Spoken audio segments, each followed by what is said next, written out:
Video सुरु गर्नु अघि एकपटक सुरमा देवीको यो मनमोहक स्वरूपको दर्शन गरौँ। माताको कृपा सबैमा बनिरहोस् र यो पवित्र स्थानको शान्तिले हामी सबैको मनमा सधैँ सकारात्मक ऊर्जा भरिरहोस्।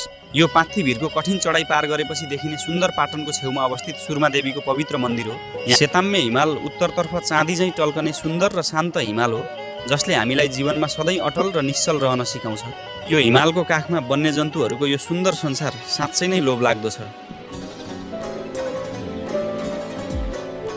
यहाँका झरना, खोला, नदीहरूले मनै लोभ्याउँछ। यस्तो सुन्दर प्राकृतिक दृश्य देखेर मनमा शान्ति र आनन्दको अनुभूति हुन्छ।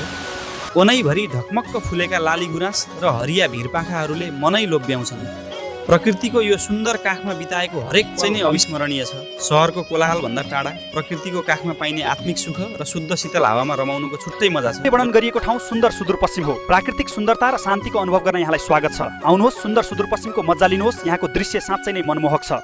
नमस्कार, अहिलेलाई यति। धन्यवाद।